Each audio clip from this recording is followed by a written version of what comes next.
ओम नमो भगवते वासुदेवाय। ओम नमो भगवते वासुदेवाय।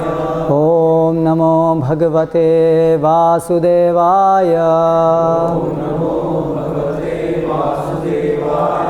ओम नमो भगवते वासुदेवाय।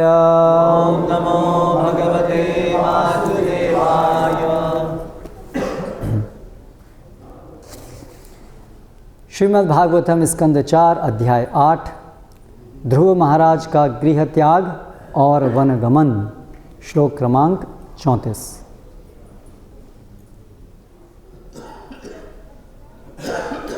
गुण अधिकात् मुदम लिप्सेत अनुक्रोशम गुणाधमात् मैत्रीम समानात् अन्विच्छेत् न तापैः अभिभूयते। गुणाधिकान् मुदं लिप्सेत् अनुक्रोशं गुणाधमात् मैत्रीं समानादन्विच्छेत्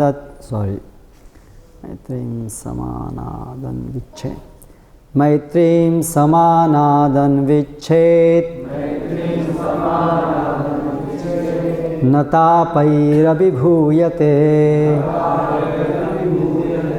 गुणाधिकान् मुदं लिप्सेत् अनुक्रोशं गुणाधमात्। गुणाधिकात् अधिक योग्य पुरुष से। मुदम प्रसन्नता। लिप्सेत अनुभव करे। अनुक्रोशम दया। गुणाधमात् कम योग्य पुरुष से। मैत्रीम मित्रता। समानात् समान गुण वाले से।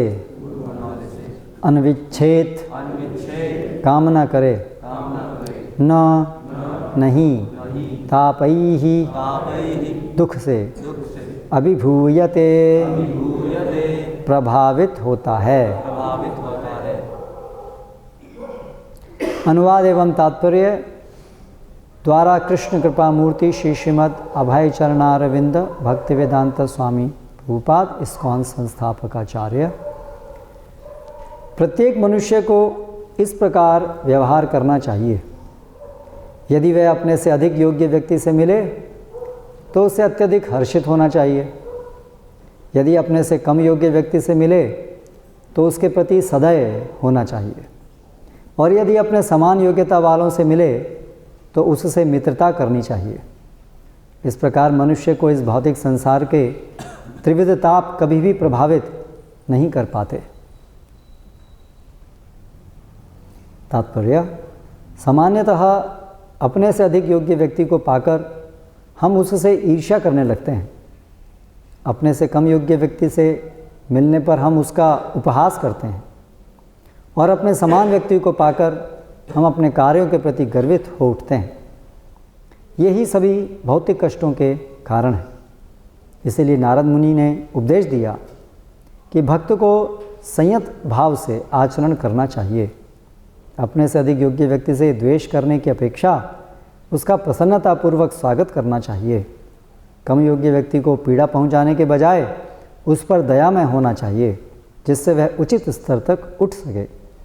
और जब समान गुण वाले किसी व्यक्ति से भेंट हो तो उसके समक्ष अपने कार्यकलापों के प्रति गर्व प्रकट न करके उसके साथ मित्र जैसा व्यवहार करना चाहिए। मनुष्य को चाहिए कि जो श्री कृष्ण को भूल जाने के कारण कष्ट भोग रहे हैं उन सब पर दया भाव रखे। इन प्रमुख कार्यों से मनुष्य इसी जगत में सुखी बन सकता है।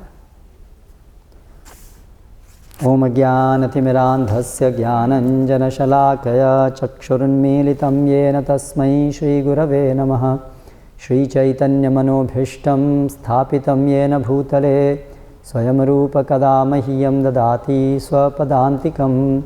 वन्देऽहं श्रीगुरौ श्रितः पदकमलं श्रीगुरून् वैष्णवांश्च श्रीरूपं साग्रजातं सहगणरघुनाथान्वितं तं सजीवं साद्वैतं सावधूतं परिजनसहितं कृष्णचैतन्यदेवं श्रीराधाकृष्णपादान् सहगणललिता श्रीविशाखान्वितांश्च। जय श्रीकृष्णचैतन्य प्रभो नित्यानन्द श्री अद्वैत गदाधर श्रीवासादि गौरभक्तवृन्द। हरे कृष्ण कृष्ण कृष्ण हरे हरे, हरे राम राम राम हरे हरे। गुणाधिकान् मुदं लिप्सेत् अनुक्रोशं गुणाधमात् मैत्रीं समानादन्विच्छेत् न तापैर् अभिभूयते। प्रसंग चल रहा है कि ध्रुव महाराज अपनी माता सुनीति के मार्गदर्शन के अनुसार वन में जाने के लिए घर से निकल गए हैं, क्योंकि अपनी विमाता के द्वारा उनका अपमान हुआ। वो अपने पिता की गोद में बैठना चाहते थे, लेकिन उनकी विमाता ने उनको नहीं बैठने दिया, ये कहकर कि क्योंकि तुम मेरे पुत्र नहीं हो इसलिए यह संभव नहीं है। अगर ऐसा तुम चाहते हो तो तुम्हें आने वाले जन्मों में मेरे कोख से जन्म लेना होगा। तो इससे बहुत कष्ट प्राप्त किए। छोटे से बालक होने पर भी, बहुत कमाई होने पर भी उनको ये बहुत अपमान से आघात पहुंचा। और फिर उनकी माता ने भी इस बात की पुष्टि की कि सही बात है, यही वास्तविकता है। लेकिन कृपया सभी लोग अपने मोबाइल देख लीजिए।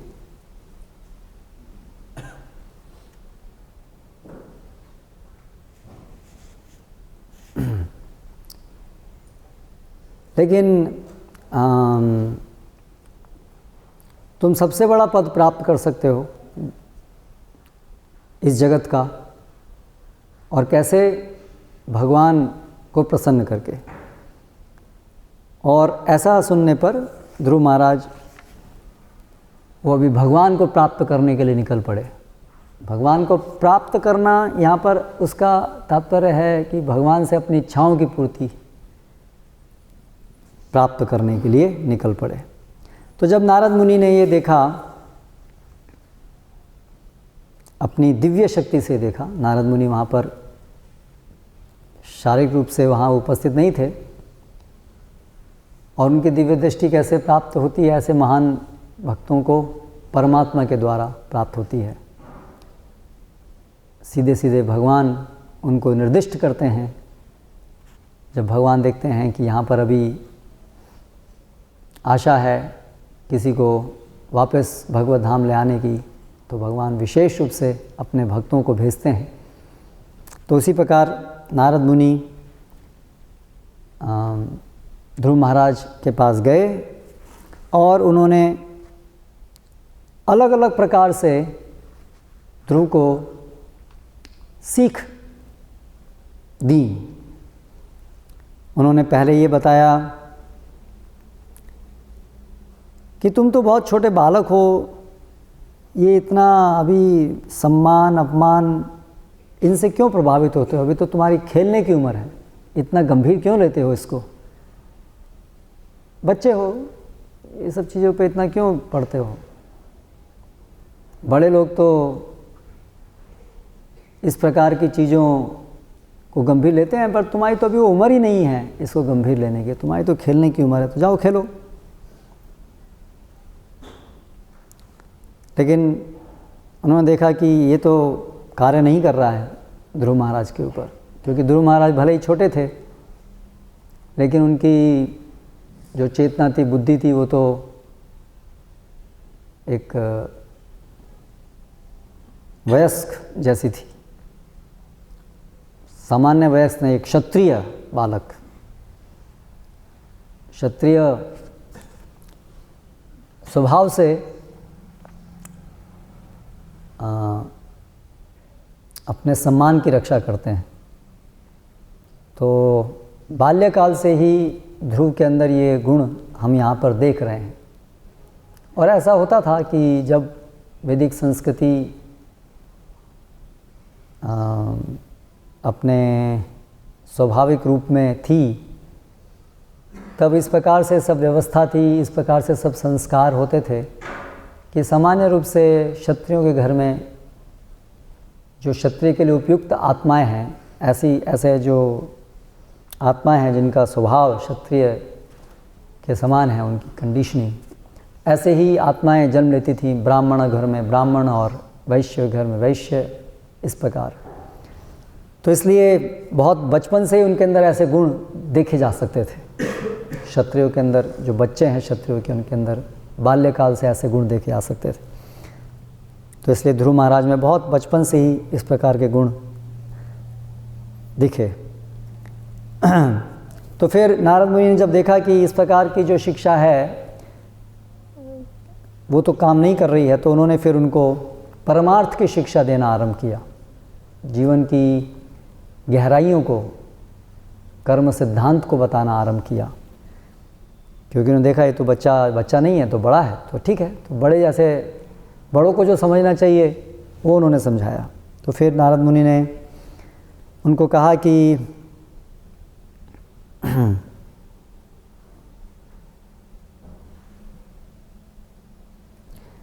सभी लोग अपने पूर्व कर्मों के अनुसार नियंत्रित हैं और उसके कारण ही सुख और दुख भोग रहे हैं। तो इसको स्वीकार करो, जो भी तुम्हारी परिस्थिति है वो तुम्हारे कर्म फल के कारण है। और ऐसा करने से क्या होगा, जो भाग्य के अनुसार यानी कि अपने कर्म फल के अनुसार जो भी प्राप्त होता है उससे उत्तेजित हुए बिना जो व्यक्ति उसको सहन करता है, संभाव बना के रखता है, उसे इस भौतिक जगत से मुक्ति प्राप्त हो जाती है। तमसः पारमरिच्छति, कल के श्लोक में हमने देखा, यस्य यद दैव विहितं सतेन सुख दुःखयोः आत्मानं तोषयन् देहि तमसः पारमरिच्छति। जो दैव विहितम, दैव ये शब्द शास्त्रों में अनेक बार इस संदर्भ में आता है। दैव, भाग्य जिसको हम सामान्य भाषा में कहते हैं, उसको शास्त्र की भाषा में दैव कहते हैं। दैव कारण से, दैव अर्थात जिनको देवतागण नियोजित करते हैं। तो जो हमारा भाग्य है अर्थात जो भी हमारे कर्मफल हैं वो हम तक देवताओं के आयोजन से पहुंचते हैं। प्रत्यक्ष नहीं दिखता है कारण क्या है, इस समय के कर्म का वो फल नहीं होता है, हमारे पूर्व कर्मों का फल होता है, इसलिए वो दिखता नहीं है, इसलिए वो देवताओं के द्वारा नियोजित है, ऐसा हम शास्त्रों से समझते हैं। तो इस प्रकार जो पूर्व कर्मों के फलों के कारण जो सुख और दुख की परिस्थितियां उत्पन्न होती हैं, उसमें जो व्यक्ति संभाव रखता है, तो शयन उसमें संभाव रखता है, उसमें व्याकुल नहीं होता है, उसे वह क्या करता है, तमसः पारमरिच्छति। वो तमस, ये भौतिक जगत को तमस कहा गया है। तमसो माँ ज्योतिर्गमय अमृतो माँ मृत्युर्मा अमृतम गमय। ये जगत अंधकार, तमस का एक अर्थ है अंधकार, तो इसलिए भी इस जगत को तमस कहा गया है क्योंकि यहाँ पर आध्यात्मिक जगत का प्रकाश नहीं पहुँचता है, इसलिए यहाँ हर चीज़ स्वयं प्रकाशमान नहीं है, इसलिए यहाँ पर सूरज की आवश्यकता पड़ती है, चंद्रमा की आवश्यकता पड़ती है। आध्यात्मिक जगत में हर चीज़ स्वयं प्रकाशमान है, इसलिए इस जगत को तमस कहा गया है, क्योंकि यहाँ अंधेरा है। यहाँ हमेशा कोई ना कोई विद्युत, कोई ना कोई प्रकाश का साधन चाहिए, नहीं तो ये अंधकार में है। और तमस इसलिए भी है क्योंकि यहाँ पर विस्मृति है, अपनी स्वाभाविक चेतना की विस्मृति है, इसलिए भी इसको तमस कहा गया। हमारी स्वाभाविक चेतना है कि हम सब भगवान के नित्य दास हैं, और इस भौतिक जगत में पूरी तरह से विस्मृति है अपने संबंध में, हम कौन हैं, भगवान कौन है, हमारा उनसे क्या संबंध है, बल्कि उसके विपरीत मिथ्या धारणाएं हैं कि हम इस भौतिक जगत के भोक्ता हैं, हम इस मिथ्या जगत के भोक्ता हैं, हम शरीर हैं या हम मन हैं। और इसलिए इस भ्रांत पहचान के कारण हम इस भौतिक जगत के भोग करने को अपना भोग समझे बैठे हैं, इसलिए भी ये तमस है। तो जो व्यक्ति संभाव रखता है वो इस प्रकार तमस से परे चला जाता है। ये सब बड़ा गहरा विज्ञान है। जो तीनों प्रकृति के गुण हैं वो किस प्रकार कार्य करते हैं, कैसे हमको बांधते हैं, वो सबसे संबंधित ये विज्ञान है जो भगवान के द्वारा शास्त्रों में समझाया गया है। भगवान ने उन सब चीज़ों को बनाया है। सत्वम रजस्तम गुणा प्रकृति संभवा तन्निबंधन्ति कौन्तेय देह देहिनम अव्ययम। भगवद गीता में जैसे कि भगवान बताते हैं, सत्वम रजस्तम, सत्वगुण, रज और तम, ये तीन गुण निबध्नन्ति महाबाहो देह देहिनम अव्ययम। देही, देह में, देहिनम, देहिन यानी कि जो शरीरधारी है उसको, देही देहिनम अव्ययम, अव्यय रूप से निरंतर बहुत चिरकाल से ये जो देही है, जो देह को धारण किए हुए है, उसको बांधता है, निबध्नन्ति, उसको बांध देते हैं ये तीन गुण। तो इस प्रकार से ये तमस है क्योंकि हम यहाँ पर बंधे हुए हैं, तीनों गुणों के द्वारा पूरी तरह से ग्रसित हैं। प्रकृते क्रियमाणानि गुणै कर्माणि सर्वशः अहंकार विमूढ़ात्मा कर्ता हम इति मन्यते।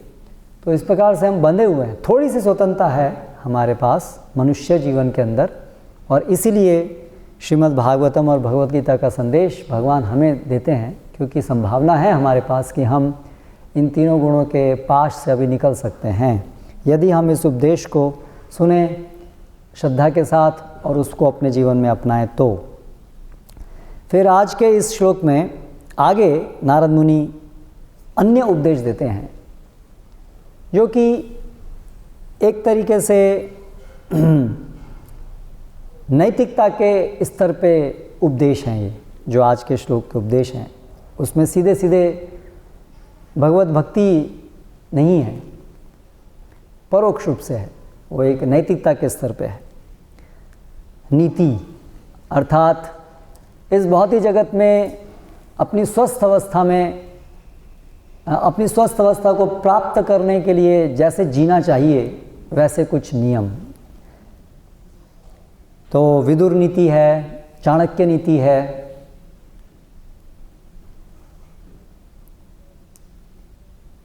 हमारे विद्यालयों में भी नैतिक शिक्षा एक विषय हुआ करता था, आशा है अभी भी कुछ होगा। लेकिन नैतिकता के साथ अनैतिकता भी बहुत सिखाई जाती है।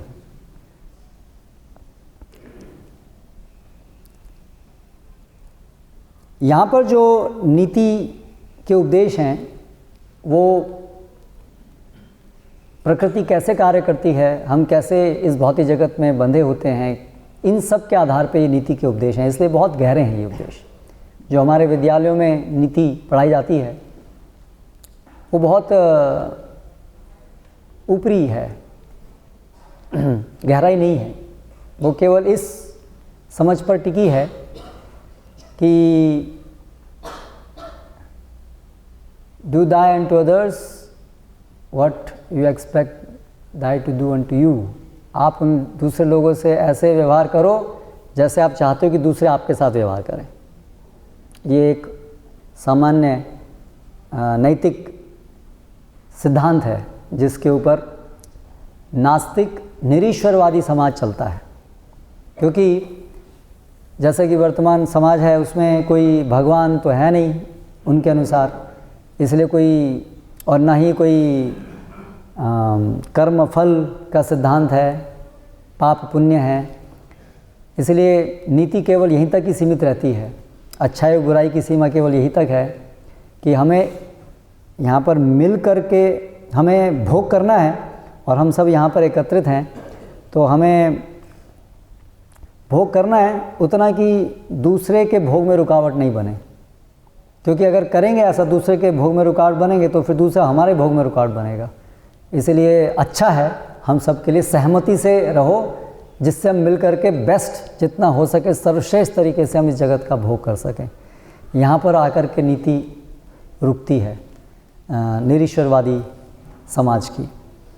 लेकिन चाणक्य और यहाँ पर तो नारद मुनि तो खैर भगवान के विशुद्ध भक्त हैं, किंतु साथ साथ ये नीति उपदेश भी दे रहे हैं, क्योंकि वास्तव में जो सामान्य नीति है एक भक्त तो स्वाभाविक रूप से उसका पालन करता है, उसके अंदर तो ये गुण अपने आप ही आ जाते हैं।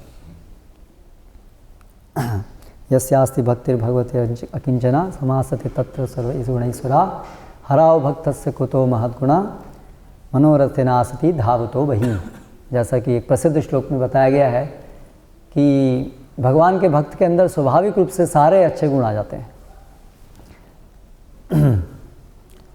तो यहाँ पर उपदेश दे रहे हैं नारद मुनि ध्रुव को कि गुणाधिकान मुदम लिप्सेत।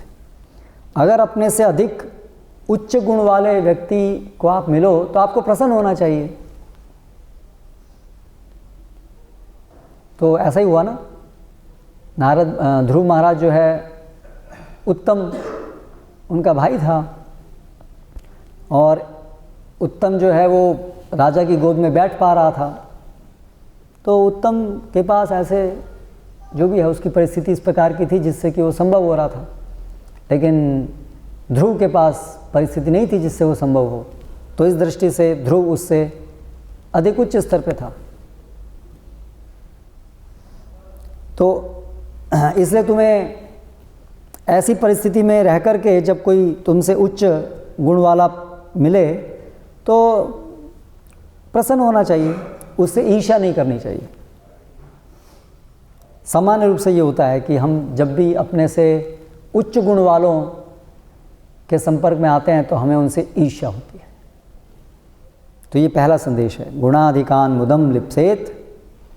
जब अपने से अधिक अच्छे गुण वालों से मिलो तो मुदम हर्षित होना चाहिए। बहुत मुश्किल है हर्षित होना। जहाँ पर ईर्ष्या हो वहाँ पर अपने से अच्छे गुण वालों को मिल करके हर्षित होना मुश्किल है। अनुक्रोशम गुणाधमात, अपने से जो गुण में नीचे हैं अधम, उनको जब हम मिलें तो दया भावना होनी चाहिए। सामान्यतः क्या होती है, उनसे हमें घृणा होती है। जब हम अपने से निम्न गुण वालों को मिलते हैं तो घृणा होती है, ऊपर वालों को मिलते हैं द्वेष ईर्ष्या, नीचे वालों को मिलते हैं घृणा। और फिर तीसरा उपदेश है मैत्रीम समानाद अनविच्छेन। और क्या इच्छा करो, अनविच्छेन सामान्य क्रिया है सभी के लिए, मैत्रीम समानात। और जब समान गुण वाले लोगों से मिलें तो मैत्री का भाव होना चाहिए, मित्रवत व्यवहार होना चाहिए। लेकिन सामान्यतः क्या होता है, जब हम अपने समान वाले लोगों से मिलते हैं तो हमारे अंदर स्पर्धा की भावना आती है।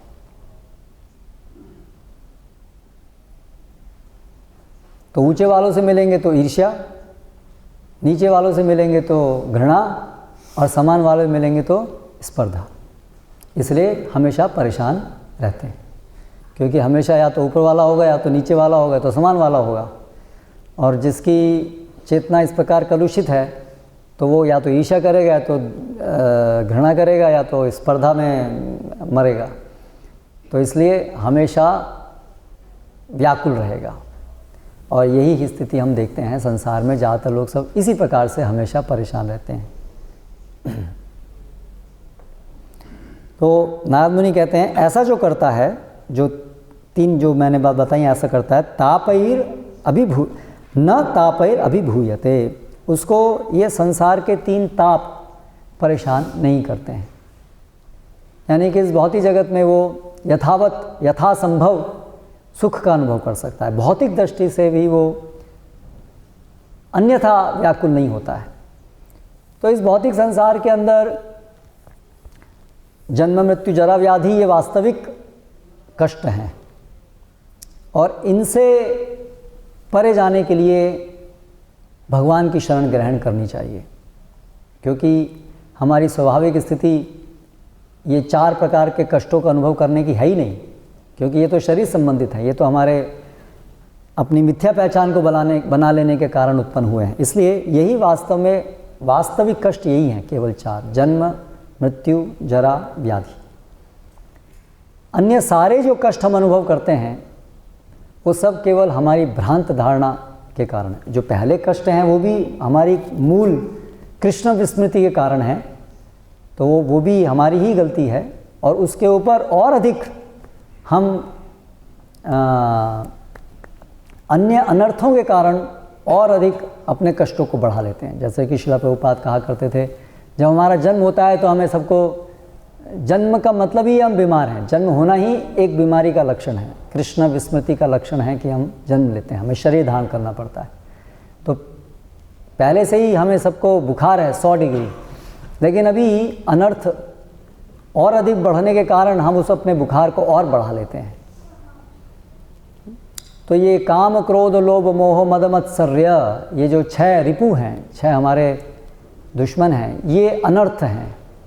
ये और अधिक हमारे इस भौतिक जगत के अंदर जो हमारे रहना है, हमें अलग अलग शरीर धारण करना है, उसको और अधिक बढ़ा देते हैं। तो होना क्या चाहिए कि जन्म तो मिल गया, ठीक है, अपने कुकर्मों के कारण, भगवान विस्मृति के कारण हमें जन्म मिल गया। अभी हमें ऐसा प्रयास करना चाहिए कि अभी इस श्रृंखला को, इस जन्म मृत्यु जरा व्याधि की श्रृंखला को घटाएं, ना कि बढ़ाएं। इसलिए बचपन से ऐसा प्रशिक्षण प्राप्त होना चाहिए, प्रशिक्षण देना चाहिए बच्चों को कि वो अभी अपने इस जन्म मृत्यु के चक्र को रोकें, उससे बाहर निकलें। किंतु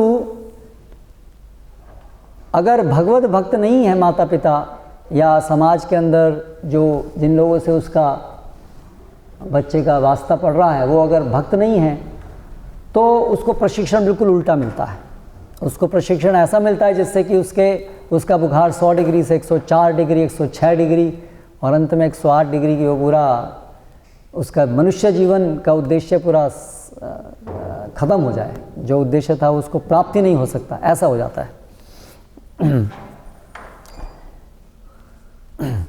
इसलिए अनर्थोपशमम साक्षात भक्ति योगम अधोक्षजे लोकस्य जानत विद्वान चक्रे सात्वत संहिताम।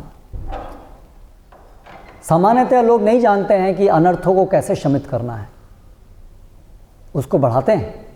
इसीलिए व्यास देव जी ने श्रीमद् भागवतम की रचना की, जिससे लोग जो अनर्थों को शमित करने वाली औषधि है, भव औषधाश्रोत मनोभिरामा, भव औषधि है, अनर्थों को हटाने वाली औषधि है।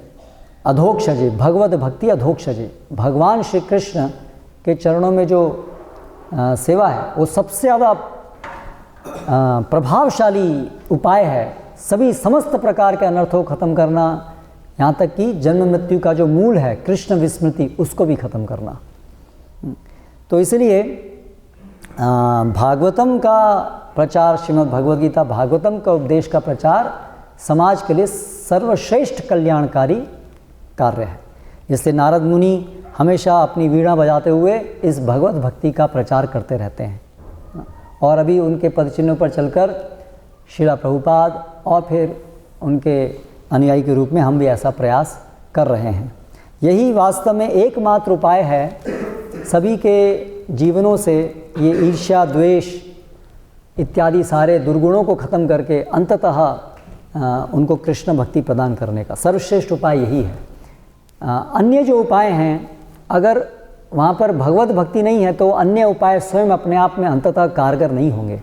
हराओ भक्तस्य कुतो महद्गुणा, क्योंकि जो भगवान का भक्त नहीं है, अगर वो उसके अंदर कुछ गुण दिखते भी हैं तो क्योंकि सबसे बड़ा दुर्गुण अभी भी है, इसलिए वो गुण कारगर नहीं होंगे, वो दुर्गुण जैसा ही काम करेंगे और वो वापस दुर्गुणों के द्वारा परास्त हो जाएगा।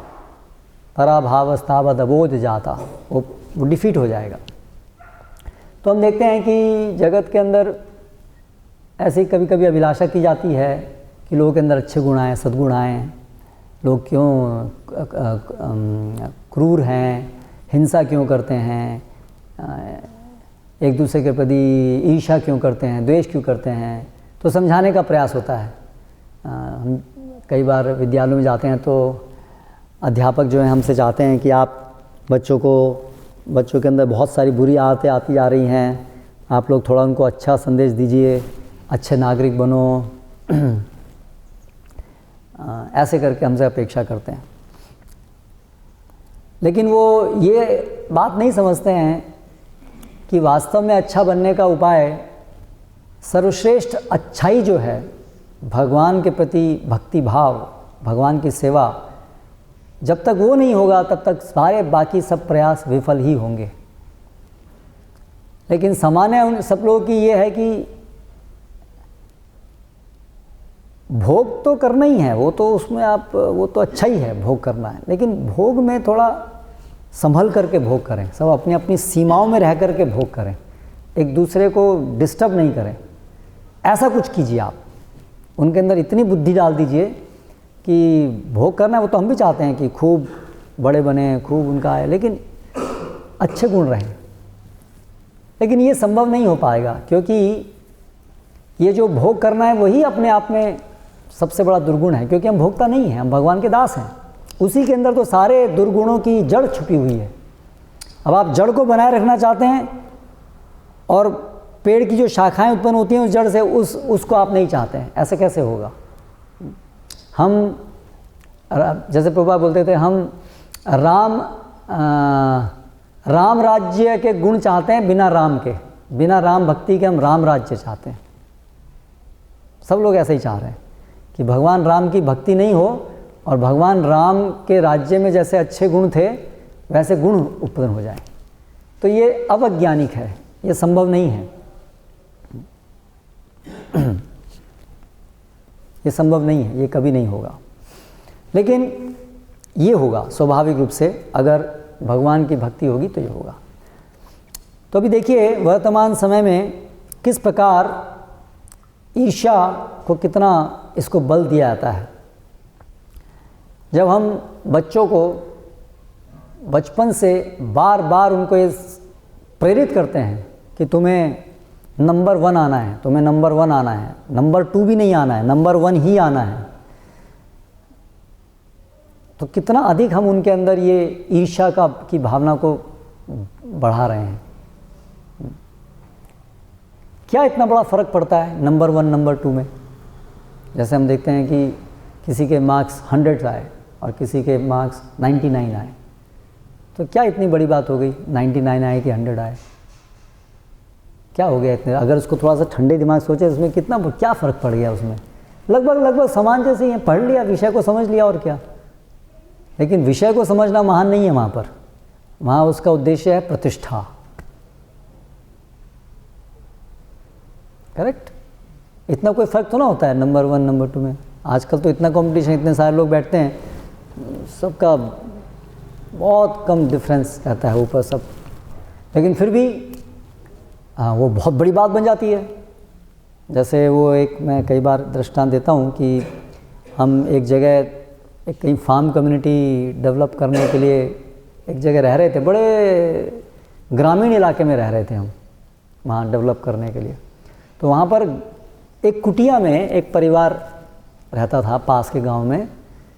तो वहाँ पर पति पत्नी थे और उनके बच्चे थे। तो एक लड़का था, तमिलनाडु की बात है, उस लड़के को 10वीं कक्षा में वो पूरे तमिलनाडु में नंबर 1 आया था, तो इसलिए चीफ मिनिस्टर के द्वारा उसको पारितोष दिया गया था। तो हम गए तो उन्होंने बताया ऐसे बहुत बुद्धिमान लड़का है। फिर हम लोग वहाँ पर कुछ समय रहे और फिर कुछ साल, 1 आध साल वहाँ रहे और फिर हम लोग वहाँ से चले गए, कहीं और चले गए हम लोग। फिर कुछ सालों के पश्चात वापस ऐसे ही कुछ कार्य से हम उस तरफ गुजर रहे थे, तो हमने कहा चलो परिवार से मिलने जाते हैं। तो हम उनसे मिलने गए तो पता चला वो लड़के ने सुसाइड कर लिया। तो क्या हो गया कि कोई ऐसे ही कोई एग्ज़ाम था, उसमें उसका नंबर 1 नहीं आया, ऐसे सुसाइड कर लिया। कितनी बड़ी मूर्खता है ना ये मूर्खता इतनी बड़ी कैसे संभव हुई? क्योंकि माता पिता ने और समाज ने इतना ज़्यादा इसके ऊपर बल दिया कि प्रतिष्ठा आशा, कि जो बिल्कुल बचकाने जैसी बात है। जैसे यहाँ पर ध्रुव कर रहे हैं, बचपना, ये ईर्ष्या द्वेष क्या, ये बचपना है, मूर्खता है। मतलब जैसे मुझे गोदी में बैठना है, वो क्यों गोदी में बैठना है, मुझे बैठना है। बच्चे जो लड़ते हैं आपस में, किस लिए लड़ते हैं? हम देखते हैं कैसे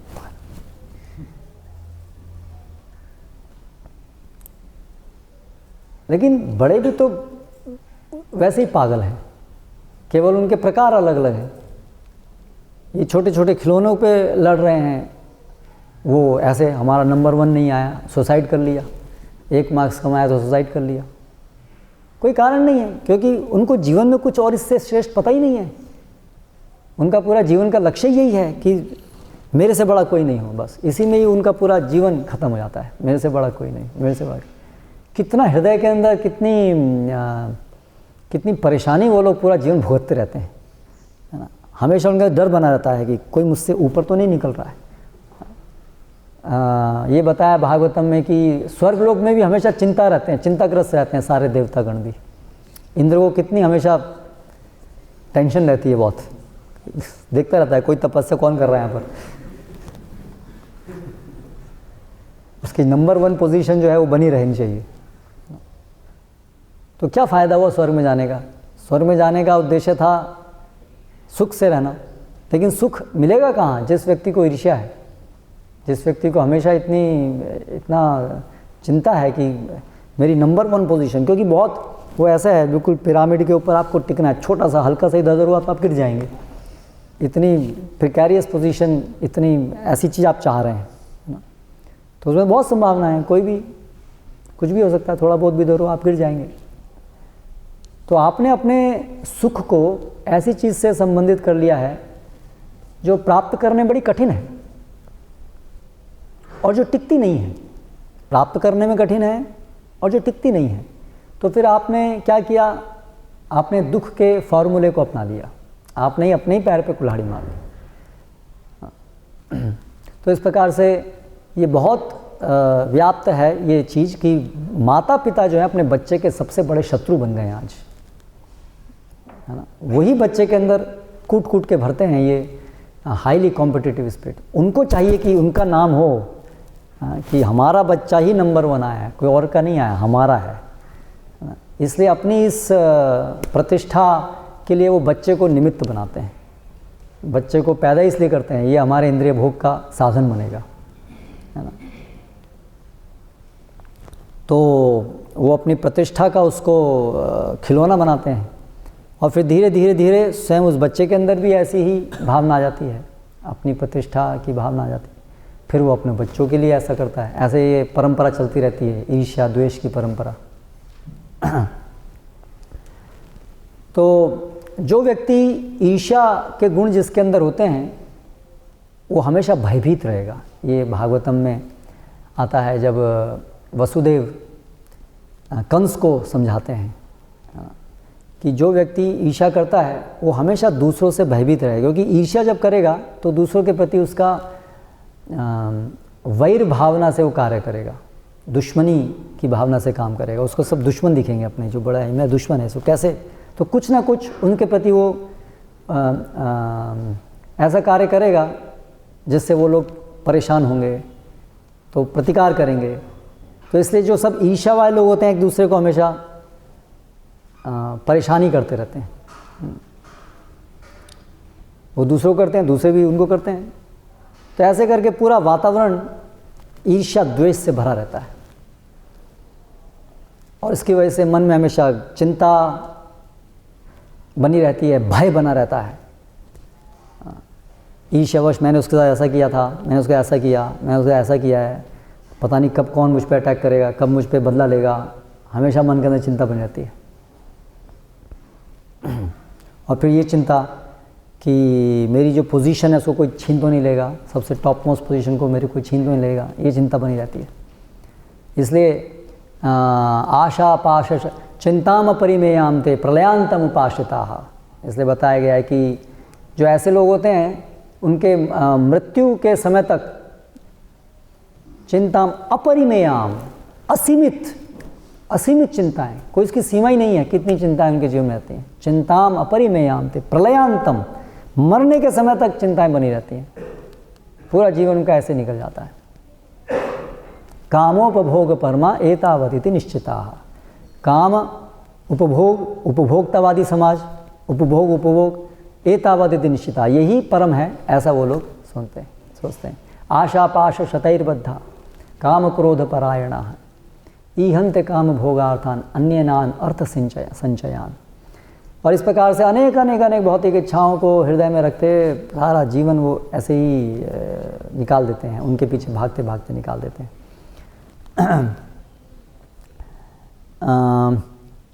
फिर जो अपने से निम्न स्तर पे होते हैं उनके प्रति हमें घृणा होती है। इसका सबका मूल कारण एक ही है कि हमें भगवान से ईर्ष्या है, इसकी वजह से सारे दुर्गुण हमारे अंदर आते हैं। तो जहाँ अपने से कोई निम्न दिखा उससे घृणा होनी शुरू जाती है, बेकार, इससे अछूत है, इससे दूर रहना है, बेकार। क्यों ऐसा है ये? क्यों मूर्ख है? जो बुद्धिमान होते हैं अपने जो अपने से बुद्धि में कम होते हैं उनके प्रति उनका ये भाव रहता है, ये मूर्ख है, इससे मेरा मूर्ख है। क्यों मूर्ख है ये? और थोड़ा बढ़ेगा तो ईर्ष्या हो जाएगी, इसलिए वो उसको ऊपर भी नहीं लाना चाहते, क्योंकि ऊपर आना शुरू हो गया तो फिर उनसे ईर्ष्या हो जाएगी, तो इसलिए केवल उनसे द्वेष करते रहते हैं। और फिर अपने संभाव वाले मिल गए तो उनसे कंपटीशन चलता है बहुत ज़्यादा। तो ये इस भौतिक जगत की कहानी है। मत्सराणा, मत्सर हैं सब लोग, ईर्ष्या द्वेष से ग्रस्त हैं। तो जब हम भक्त समुदाय में आते हैं, भक्ति आरंभ करते हैं, तो इसमें कोई आश्चर्य की बात नहीं है कि ये सारे दुर्गुण हमारे साथ में आते हैं, क्योंकि इन्हीं दुर्गुणों से तो हम निर्मित हैं। हमारे करोड़ों जन्मों से हम इन्हीं को पोषित करते आ रहे हैं, इसलिए कोई आश्चर्य की बात नहीं है कि जब ये सब साथ में ही हमारे जुड़े हुए हैं। लेकिन अभी हमें इनको हटाना होता है, सचेत होकर के ध्यानपूर्वक इनको हटाना होता है। अपने आप से नहीं हटेंगे, अपने आप से हटेंगे इन द सेंस भक्ति करने से ही हटेंगे, लेकिन भक्ति चेतना से होती है, सावधानी से विचार करते हुए कि मुझे भगवान की सेवा करनी है, इन अनर्थों से बाहर निकलना है, ऐसे भक्ति होती है। तो इसलिए हम देखते हैं कि भक्त समाज में भी ये अवगुण देखे जाते हैं, क्योंकि सब लोग यहाँ पर प्रशिक्षण में हैं। हम लोग भी, ज़्यादातर लोग सब अभी सिद्ध अवस्था में नहीं हैं, सिद्ध अवस्था रेयर है, साधक अवस्था में ही ज़्यादातर लोग होते हैं। तो इसलिए हम देखते हैं एक दूसरे के अंदर ये गुण, हमें अवगुण देखने को मिलते हैं, ईर्ष्या द्वेष स्पर्धा, ये सब चीज़ें देखने को मिलती हैं। तो जब हमें ये गुण देखने को मिलें दूसरों में, तो अपने अंदर भी झांक के देखना चाहिए कि हमारे अंदर भी कौन कौन से दुर्गुण हैं, है ना। निश्चित रूप से होंगे, हमारे अंदर भी ये सब दुर्गुण होंगे। तो जब हमें ये दुर्गुण दिखें तो हमें क्या करना चाहिए? सबसे महत्वपूर्ण है तो हमें भगवान से प्रार्थना करनी चाहिए कि इन दुर्गुणों को हटाइए, उनको पोषित नहीं करना चाहिए। अगर हम प्रार्थना नहीं करेंगे, हम उसके ऊपर कार्य करेंगे, क्रियान्वयन करेंगे, तो वो फिर पोषित होते हैं। कोई भी गुण अगर उसके ऊपर हम कार्य करते हैं, उस स्तर पे कार्य करते हैं, तो वो पोषित होता है। जैसे दया की भावना है, तो दया की भावना पे जो कार्य होना चाहिए, वो कार्य करने से दया की भावना बढ़ती है। ईर्ष्या के अनुसार हम कार्य करेंगे तो ईर्ष्या बढ़ेगी। जैसे अगर आपको किसी से ईर्ष्या है, आप उसकी अच्छाई नहीं सुन सकते हैं, तो जहाँ कोई उसकी किसी की अच्छाई बताना शुरू करता है तो आप उसकी 10 बुराइयाँ बताते हैं, तो वहाँ पर आपका ईर्ष्या और बढ़ेगी ऐसा करने से। ये सिद्धांत है। अगर आपको कोई गुणों को आत्मसात करना है तो उन गुणों के स्तर पे कार्य कीजिए, तो वो गुण आत्मसात करेंगे, आप रियलाइज़ करेंगे, आप उनको प्राप्त करेंगे। इसलिए हम शरीर नहीं हैं, हम आत्मा हैं, इसलिए हमें भगवान की सेवा करनी चाहिए। तो सेवा करने से भगवान की सेवा की भावना बढ़ती है, भोग करने से भोग करने की भावना बढ़ती है, ये नियम है। तो इसलिए यदि हमें किसी से ईर्ष्या हो तो पहले तो दिखना चाहिए कि ईर्ष्या है हमें। यदि हमें किसी व्यक्ति के गुणों को देख करके हमारे अंदर हम उसके गुण के अलावा सारे दुर्गुण देखने में व्यस्त जाते हैं, गुण कहाँ है, गुण कहाँ है, ये तो इतने सारे दुर्गुण हैं, क्योंकि हमारा मन जो है हमको स्वीकार नहीं करने देता है कि किसी और के अंदर कोई गुण हो सकता है। हमसे नीचे तक अगर है तो चलेगा, पर हमारे से टक्करने में नहीं आना चाहिए। हमारे ऐसा नहीं कि लोग उसको भी हमारे समान या हमसे ऊपर मानने लगे, तो हमको बहुत तकलीफ़ होती है। तो ये अगर हम इस बात को सुन रहे हैं तो हमें देखना चाहिए कि मेरे अंदर भी ऐसा दुर्गुण है कि नहीं है। नहीं तो हमें वो जो दुर्गुण हमें दिखते हैं तो हमें ऐसा लगेगा कि मैं तो बिल्कुल ठीक हूँ, मेरा अवलोकन बिल्कुल ठीक है, उसके अंदर दुर्गुण ही दुर्गुण है, इसलिए में दुर्गुण दिख रहे हैं। लेकिन कारण कुछ और भी है। दुर्गुण तो सबके अंदर होंगे, ठीक है, लेकिन सबसे अधिक मूल कारण है कि हमारे अंदर वो ईर्ष्या की भावना है, इसलिए हमें कोई अच्छे गुण दिखते ही नहीं है और दुर्गुण जो है बहुत बड़े बड़े दिखते हैं, है ना। इसलिए वो उदाहरण भी दिया जाता है कि कैसे मधुमक्खी गंदगी के स्थान में भी एक पुष्प, सुगंधित पुष्प के ऊपर बैठ कर के उससे मधु ग्रहण करती है, जबकि एक जो सामान्य मक्खी होती है वो एक पुष्प के उद्यान में भी मल के ऊपर जा कर के बैठती है।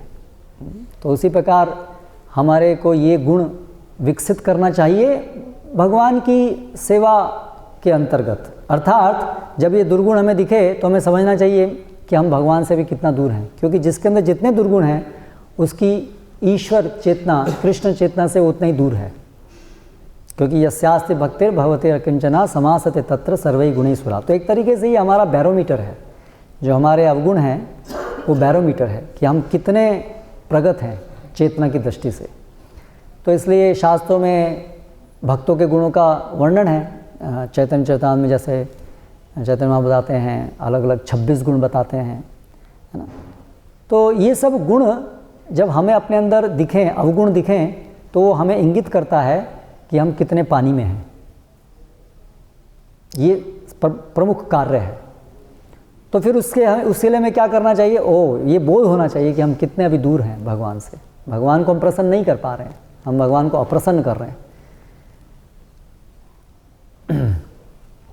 और फिर उसके ऊपर कार्य होना चाहिए। तो एक भक्त जो है कैसे कार्य करता है, भक्त किस परिप्रेक्ष्य में देखता है इन गुणों को, अवगुणों को।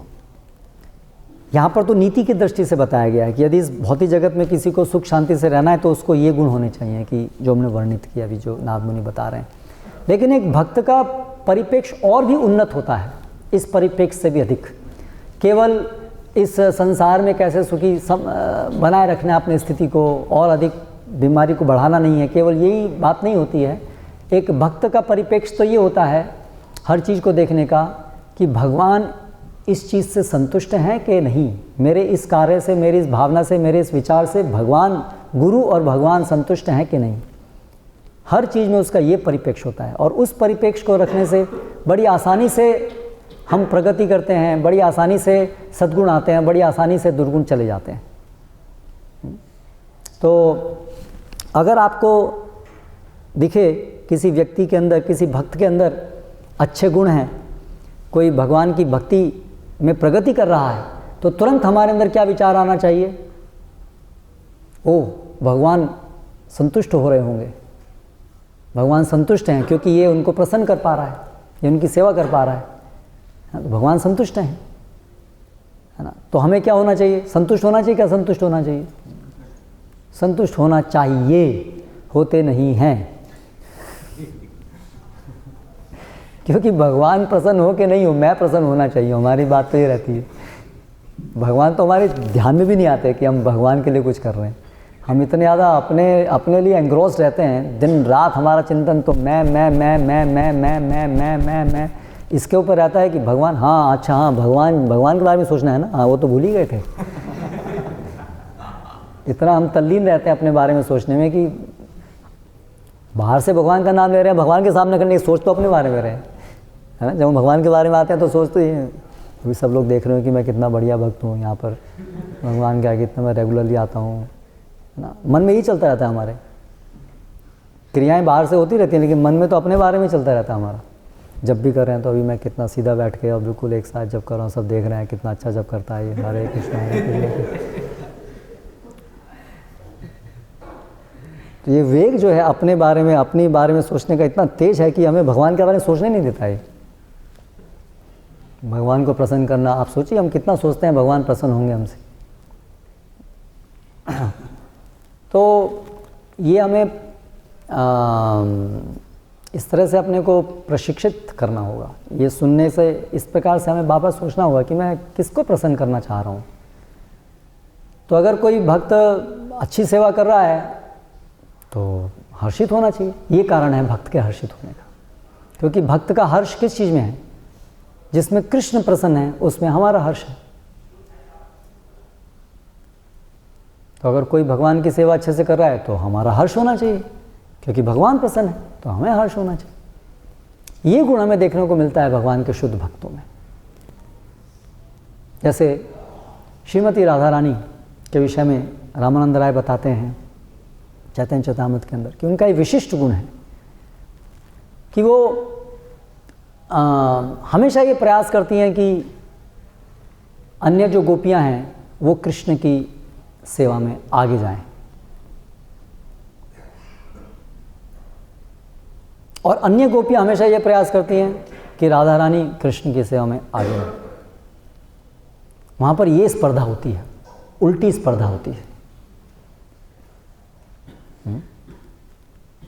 तो राधा रानी हमेशा प्रयास करती हैं कि बाकी गोपियां भगवान की सेवा करें, वो आगे जाए।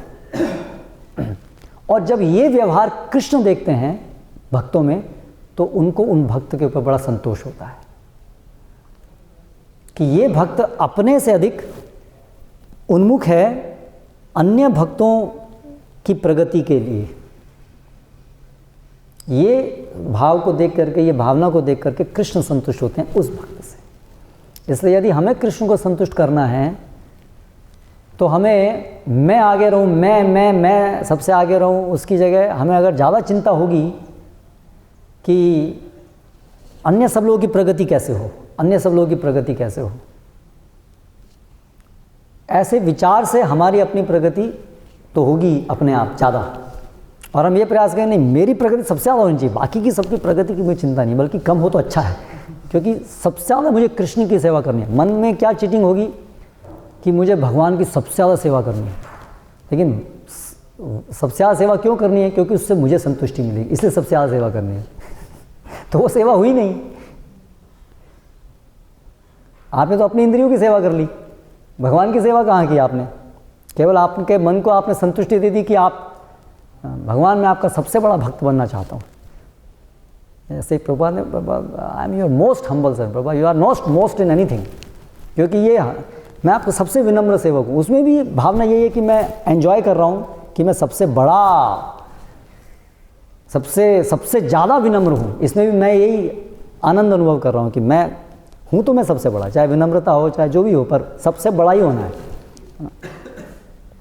पहले हम भौतिक जगत में अन्य तरीके से बड़ा होना चाहते थे, अभी भक्ति में आकर के भक्ति में बड़ा होना चाहते हैं, लेकिन बीमारी तो वही है, बड़ा होने की बीमारी, भोग करने की बीमारी, वो तो वही है, उसका केवल रूप बदल गया है। पहले बाहर था जो सबसे ज़्यादा क्लास में नंबर 1 आया, अभी यह है कि जो सबसे बड़ा भक्त माना जाता है। बीमारी तो वही है हमारी, देखिए कितनी सूक्ष्म हो सकती है। और माया जो है ऐसे ही अभी भक्ति का रूप ले लेती है। पहले तो हम कुकर्म कर रहे थे, पाप कर्म कर रहे थे, तो फिर भी दिखना आसान था कि ये तो गलत है, लेकिन अभी जब भक्त थोड़ी बन जाते हैं तो अभी तो माया इसी रूप में ही आकर के हमको चीटिंग करती है। तुम सबसे अच्छा जप करते हो, तुम्हें सबसे अच्छा जप करने वाला बनना है, तुम्हें सबसे अच्छा प्रचारक बनना है, तुम्हें सबसे अच्छा ये बनना है, और ये तो अच्छा बनना है ना, भगवान के लिए सेवा करने के लिए तो है, तो इसमें गलत क्या है? अच्छा बनना।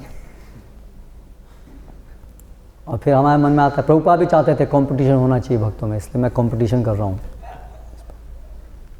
लेकिन वो हम अंततः क्या चाहते हैं? हम क्या कृष्ण की संतुष्टि चाहते हैं, या अंततः हम अपनी संतुष्टि चाहते हैं उससे? तो ये देखने वाली बात। तो इसलिए हमें ये समझना है कि भगवान प्रसन्न उस भक्त से होते हैं जो जिसके अंदर ये भावना नहीं है कि मुझे सबसे बड़ा बनना है, जिसके अंदर केवल ये भावना है कि भगवान प्रसन्न होने चाहिए बस। अभी मुझसे हो कि उससे हो, इससे क्या फ़र्क पड़ता है? भगवान प्रसन्न होने चाहिए। मुझसे जितने होंगे मैं भी प्रयास करूँगा, और भी भक्त लोग जितना प्रसन्न, क्योंकि उसकी चेतना केवल हमेशा ये है कि कृष्ण कितने संतुष्ट हैं, कितने अपने बारे में वो सोचता ही नहीं है, उसको अपने बारे में सोचने का टाइम नहीं है, वो अपने बारे में नहीं सोचना चाहता है, वो केवल कृष्ण के बारे में सोचना चाहता है। इसलिए फिर ईर्ष्या खत्म हो जाती है, सारे गुण अपने आप आ जाते हैं केवल इस चीज़ से कि केवल कृष्ण के बारे में ही सोचना है। कृष्ण संतुष्ट कैसे हैं, कृष्ण संतुष्ट कैसे हों, उससे हों कि मुझसे हों, सबसे हों, उसको तो ये रहता है सबसे हों, सब मिल करके। इसलिए फिर मिल करके काम हो पाता है। टीम वर्क, बाहर के लोग बोलते हैं टीम वर्क, सब एक दूसरे से स्पर्धा कर रहे हैं, बोल रहे टीम वर्क तो केवल दिखाने का टीम वर्क है ना। सब कंपनी में बात करते हैं तो बड़ी बड़ी, लेकिन अंदर अंदर क्या चलता है? सब कोई टीम नहीं, तो केवल दिखाने के लिए। जब तक हम सबका काम चल रहा है, देखो तुम अपने उसमें सीमा में रहो, हम अपनी सीमा में रहेंगे, ठीक है, टीम वर्क। लेकिन वास्तव में टीम वर्क भगवान के भक्तों में देखा जाना चाहिए। देखा जाता है आध्यात्मिक जगत में करोड़ों करोड़ों भगवान के भक्त कैसे एक साथ बिल्कुल रह करके और कार्य कर रहे हैं, है ना। तो वहाँ पर ऐसी कोई दुर्गुण नहीं देखने को मिलते हैं। इतने सारे लोग मिलकर के सेवा कर पाते हैं। हम लोग में हम 10 लोग मिलकर सेवा करते हैं तो 10 तो मीटिंग बुलानी पड़ती है एक दिन में। प्रभु जी उसने ऐसा बोल दिया, ऐसा हो गया, वो अपने को क्या समझता है, उसने हमको ऐसा बोल दिया, ये है वो है, हम नहीं आएंगे, हम नहीं करेंगे, और ये है, हाँ हम तो अकेले ठीक है, हम तो अपने घर में रह के भक्ति करेंगे। और है ना, जहाँ 2 लोग मिले वहाँ झगड़ा शुरू हुआ, है ना। तो देखिए हमारे अंदर कितना बड़ा अहंकार, कितने हम अपने भोगी हैं। हम हमेशा अपने अपने बारे में ही सोचते हैं, हम मिल करके सेवा नहीं कर पाते हैं। और एक देखिए आध्यात्मिक जगह जहाँ इतने सारे भक्त लोग बिल्कुल मिल करके सेवा कर रहे हैं, बल्कि उल्टी स्पर्धा है, कौन ज़्यादा अच्छे, दूसरे आगे रहें, मैं पीछे रहूं अर्थात कि प्रगति करें सब लोग और मैं उनका दास बन के रहूँ, मैं उनका सेवक। इसलिए हम एक दूसरे को प्रभु कह के पुकारते हैं, या माता जी को माता जी बोलते हैं, बट सार यही है प्रभु, अर्थात हम आपके दास रहना चाहते हैं। तो अगर हमारे से कोई श्रेष्ठ है, अच्छा सेवा कर रहा है, किसी के अंदर अच्छा गुण है और सेवक भी अच्छा है, तो हम उसके असिस्टेंट बन जाएं, जिससे कि और अच्छे से भगवान प्रसन्न हो पाए। हम उससे कंपटीशन करेंगे तो डिस्टर्ब करेंगे उसको भी, तो उसकी जगह उसके असिस्टेंट बन जाए, क्योंकि अंत में हमें क्या चाहिए? भगवान प्रसन्न होने चाहिए ना। तो असिस्टेंट बनो कि कुछ भी बनो, उससे क्या फ़र्क पड़ता है? लेकिन हमें बहुत फ़र्क पड़ता है। भगवान को तो नहीं पड़ता, हमें पड़ता है।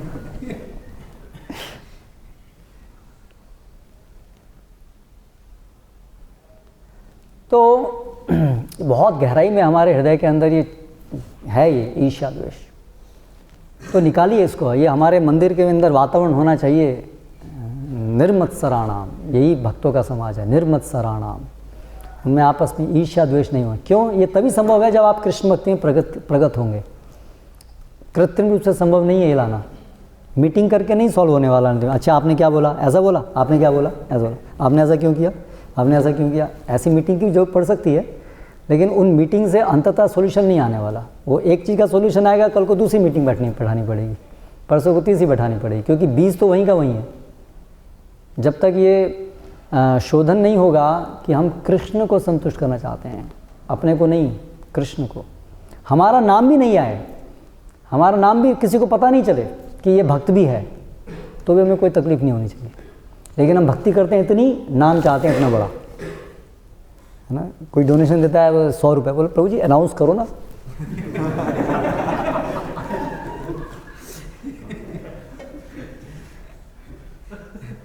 उनको ज़्यादा इंटरेस्ट उनका दान देने से भगवान आप इसको स्वीकार करें वो तो उनके दिमाग में आता ही नहीं है। सबको पता चले 100 रुपये मैंने भगवान को दान दिया है। देखिए कितनी बीमारी कैसे अभी भक्ति का रूप लेके आ रही है। नहीं प्रभु मैं तो इसलिए कह रहा हूँ कि लोग ज़्यादा दान दें इसलिए। ऐसे बहुत सारे फिर जस्टिफिकेशन भी हम लोग देते हैं। तो हमेशा अपने हृदय में हमें देखना चाहिए कि आखिर चल क्या रहा है अंदर अंदर। ये सब क्या है, वो खरपतवार हैं, ये बड़ी हो रही हैं भक्ति का रूप में, हमको दिख नहीं रही हैं सब, और उसमें हम पानी डाले जा रहे हैं। जितनी बार डोनेशन दे रहे हैं उतना ये बड़ी हो रही है खरपतवार।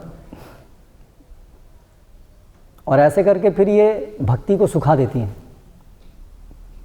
तो ये छोटी मोटी बात नहीं है, सब अनर्थों के बहुत अच्छे से काम होना चाहिए। काम होना चाहिए, इनको पोषित नहीं करें और भगवान की भक्ति अच्छे से करें तो ये होगा।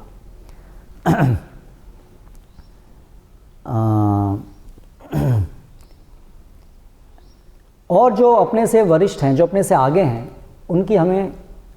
उनकी सेवा करनी चाहिए। सेवा करने से उनके वो गुण भी हमारे अंदर आएंगे। हम क्यों उन गुणों को चाहते हैं? इसलिए नहीं कि जैसी प्रतिष्ठा उनको मिल रही है वैसे हमको ही मिले, इसलिए नहीं कि हम भगवान को संतुष्ट कर पाएँ, इसलिए। तो जब हमसे वरिष्ठ मिले तो न केवल हमें हर्षित होना चाहिए बल्कि हमें उनकी सेवा करनी चाहिए। इसलिए ईश्वर तदधीनेषु बालिशेषु दुष्टसु च प्रेम मैत्री कृपा उपेक्षा यह करोति स मध्यमा। एक मध्यम, हम ज़्यादातर भक्तों को इस स्तर पे कार्य करना चाहिए कि भगवान और भगवान के जो महान भक्त हैं, जो हमसे अग्रणी हैं, जिनकी सेवा भावना हमसे अधिक है, हमें उनके प्रति प्रेम भाव रखना चाहिए, हमें उनकी सेवा करनी चाहिए। और जो हमसे हमारे समान हैं उनके प्रति हमें मित्रता का व्यवहार करना चाहिए, आदान प्रदान का होना चाहिए। और जो अपने से नीचे स्तर पे हैं चेतना के, उनके प्रति हमारी कृपा की भावना, कैसे इनको भी ऊपर लेके आएँ, कैसे इनकी प्रगति हो, उसके लिए मैं क्या कर सकता हूँ, मेरा क्या योगदान हो सकता है, ऐसी भावना होनी चाहिए। और जो भगवान के द्वेषी हैं उनसे उनकी उपेक्षा करनी चाहिए, उनसे दूर रहना चाहिए। तो बड़े जब हों, जब हमसे बड़े इन द सेंस जब हमारे से अधिक उन्नत भक्त हैं तो हमें उनसे सुनना चाहिए, उनकी सेवा करनी चाहिए। और अन्य जो हमसे नीचे हैं उसके लिए हमको प्रचार करके उनको भी वो भी भक्ति में आए, ऐसा होना चाहिए। लेकिन क्या होता है, हम प्रचार करते हैं, हाँ ऊपर आओ, और अगर वो हमसे ज़्यादा ऊपर निकलने लगता है तो हमको फिर उसको नीचे लाने की कोशिश करते हैं। अरे भाई तुमको ऊपर ला रहा हूँ लेकिन मुझसे ऊपर मत जाना। इसलिए चिंता रहती है मन में, कहीं ये ठीक है ज़्यादा ऊपर तो नहीं चला जाएगा। लेकिन एक वास्तव में जो गुरु होता है उसको बहुत आनंद होता है जब उसका शिष्य उससे आगे जाता है। लेकिन शिष्य कभी ये नहीं सोचता है कि मैं गुरु से आगे चला गया। दोनों तरफ अलग अलग दृष्टिकोण है। ऐसा नहीं कि शिष्य गुरु को बोले आपको तो ज़्यादा प्रसन्नता होनी चाहिए कि मैं आपसे आगे जा रहा हूँ।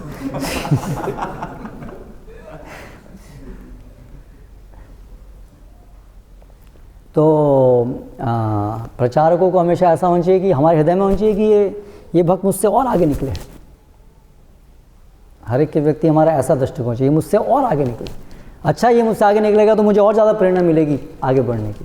लेकिन हम पूरा टैकल कर रखते हैं, मुझसे आगे नहीं बढ़ना है। आगे आओ ठीक है, पर लिमिट में रहना है। मुझसे रहूँगा मैं टॉप पर। मेरे टॉप रखते हुए आप लोग आगे बढ़ते रहो, वो चलेगा। पर रहना चाहिए मैं टॉप पे।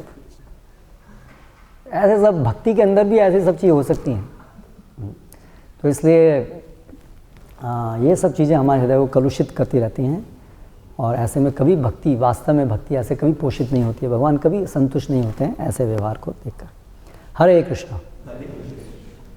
कोई प्रश्न?